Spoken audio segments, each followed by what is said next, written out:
Hello friend, welcome to law education channel. आज हम बात करने वाले हेयर से एविडेंस और डायरेक्ट एविडेंस में क्या डिफरेंट है। डायरेक्ट एविडेंस और हेयर से एविडेंस में आज हम अंतर देखने वाले हैं। तो देखते हैं, डायरेक्ट एविडेंस पे हम पहले ही बात कर चुके हैं। डायरेक्ट एविडेंस क्या होता है? डायरेक्ट एविडेंस को हमने सेक्शन 60 के तहत इंडियन एविडेंस एक्ट का सेक्शन 60 देखा था। उसमें डायरेक्ट एविडेंस को बताया गया है। एविडेंस डायरेक्ट रूप में होगा, उसको सेक्शन 60 में डिफाइन किया गया। डायरेक्ट एविडेंस वो होता है जो एविडेंस अपने ओरिजिनल रूप में कोर्ट में आता है, यानी जिस एविडेंस को ओरिजिनल रूप में कोर्ट में पेश किया जाता है वो डायरेक्ट एविडेंस होता है। हेयर से एविडेंस होता है जो किसी एविडेंस को देखता है या सुनता है, वो किसी अन्य से कहता है, वो वहाँ से घूम के आता है कोर्ट में, वो हेयर से एविडेंस हो जाता है। वो जैसे एविडेंस में थोड़ी बहुत बदलाव हो जाए, वो हेयर से एविडेंस होती है, जो डायरेक्ट स्रोत से नहीं आती। डायरेक्ट एविडेंस होता है जो डायरेक्ट स्रोत से आती है। जैसे ए और बी के बीच में कोई विवाद हुआ, सी वहाँ अवेलेबल है, उसने उस विवाद को देखा कि ए बी के बीच में जो विवाद हो रहा है, सी वहाँ अवेलेबल है, सी ने ए बी के बीच का जो विवाद हुआ, जो ए ने बी से कहा, उससे सी ने सुना, वो आकर जो कोर्ट में बयान देता है, वो डायरेक्ट एविडेंस के रूप में हो जाता है। यहीं पर ये और बी के बीच जो विवाद होता है उसको सी देखता है और सी डी से कहता है और डी आकर उसे कोर्ट में बताता है, ये हो जाता है हियर से एविडेंस। तो डायरेक्ट एविडेंस वो होता है जो अपने डायरेक्ट रूप में, ओरिजिनल रूप में कोर्ट में आता है, वो डायरेक्ट एविडेंस हो जाता है। हियर से एविडेंस वो होता है जो अपने ओरिजिनल रूप में कोर्ट में ना आकर वो घूम कर किसी अन्य स्रोत से लाया गया हो, वो हियर से एविडेंस हो जाता है। तो अंतर देख लेते हैं इनमें क्या क्या है। Direct evidence is that which the witnesses is giving on basis of his own prescription।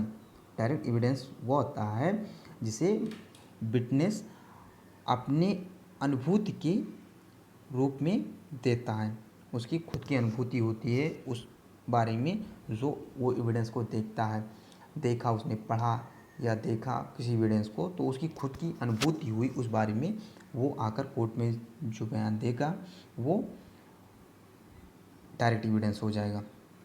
Here से evidence is that which has been derived by other person. Hearsay evidence वो होता है जो किसी अन्य पर्सन या अन्य स्रोत से आता है। अगला देखते हैं, direct evidence is best oral evidence of the fact to be prove. Fact को प्रूव करने के लिए, सिद्ध करने के लिए जो डायरेक्ट एविडेंस है, ये सबसे अच्छा ओरल एविडेंस है। हियर से evidence is secondary one and it is admitted in exceptional cases. Secondary evidence के रूप में ये हो जाता है हियर से एविडेंस, और ये एक्सेप्शनल केसेस में लिया जाता है, अपवाद के रूप में लिया जाता है। ये जैसे जहाँ डायरेक्ट एविडेंस अवेलेबल नहीं है, उस कंडीशन में हियर से एविडेंस को सेकेंडरी एविडेंस के रूप में आज्ञा दी जा सकती है। The liability of veracity of direct evidence is on person who is giving it's evidence.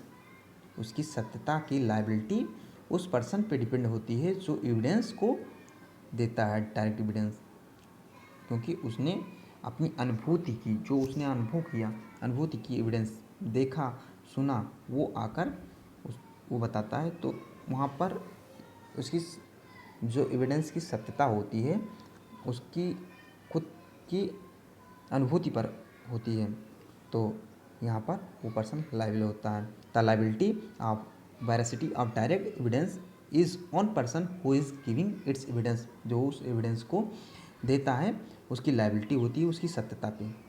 Evidence की सत्यता की लाइबिलिटी उस पर्सन पे होती है जो एविडेंस देता है।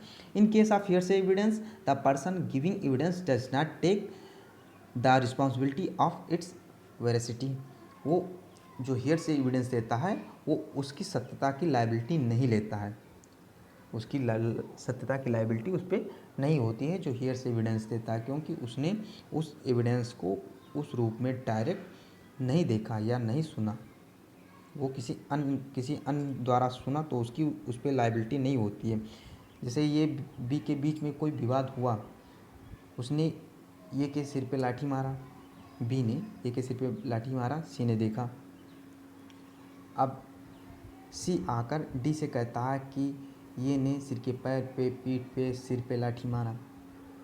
थोड़ा बढ़ा के डी से, और डी उस रूप में आके बताता है, तो यहाँ पे लाइबिलिटी डी की नहीं होगी क्योंकि उसने सी से सुना। ये बी के बीच का विवाद था, उन दोनों के विवाद को सी ने देखा, सी ने डी को बताया। अब डी को जिस रूप में बताया थोड़ा बढ़ा चढ़ा के, और डी उस रूप में दिया, या थोड़ा घटा के बताया कि ऐसा नहीं था, या उसमें कोई चेंज कर दिया थोड़ा बहुत, तो यहाँ पर डी की लायबिलिटी नहीं होगी क्योंकि ये उसकी डायरेक्ट एविडेंस या उसकी अनुभूति के अनुसार ये एविडेंस नहीं, ये हेयर से एविडेंस हो जाती है।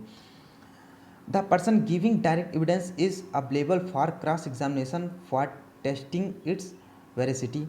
उसकी सत्यता की जांच के लिए उस पर क्रॉस एग्जामिनेशन किया जा सकता है जो डायरेक्ट एविडेंस देता है। डायरेक्ट एविडेंस वो होता है, डायरेक्ट एविडेंस में उसकी एविडेंस की सत्यता के जांच के लिए क्रॉस एग्जामिनेशन किया जा सकता है। द पर्सन गिविंग हियर से evidence is not author of original evidence, it is drive from original author.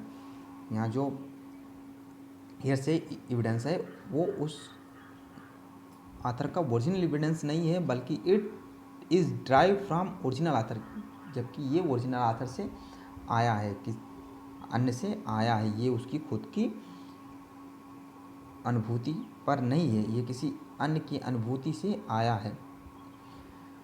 The source of direct evidence is the person who is present in court and giving evidence. The source of direct evidence is the person who is present in court and giving evidence. ये source जो है उस person की है जो court में available है, present है और एविडेंस दे रहा है। ये सोर्स उस पर्सन का है जो कोर्ट में अवेलेबल है और एविडेंस दे रहा है, तो इस पर उस पर डिपेंड होता है, उस पर्सन पे डिपेंड होता है। In case of hearsay evidence, the person giving hearsay evidence is not original source of evidence giving by him. जो पर्सन हियरसे एविडेंस के रूप में है, जो पर्सन दे रहा है, वो उसका ओरिजिनल सोर्स नहीं है। Original source of evidence given by him is not, वो उसका ओरिजिनल स्रोत नहीं है जो हियर से एविडेंस दे रहा है, क्योंकि उसने डायरेक्ट नहीं देखा है, डायरेक्ट नहीं सुना है, वो किसी अन्य द्वारा सुना है या किसी ने देखा बताया तो वो आकर उस रूप में बताता है, तो यहाँ पे उसकी लायबिलिटी भी नहीं होती है और ये उस रूप में नहीं होता। Thank you for watching.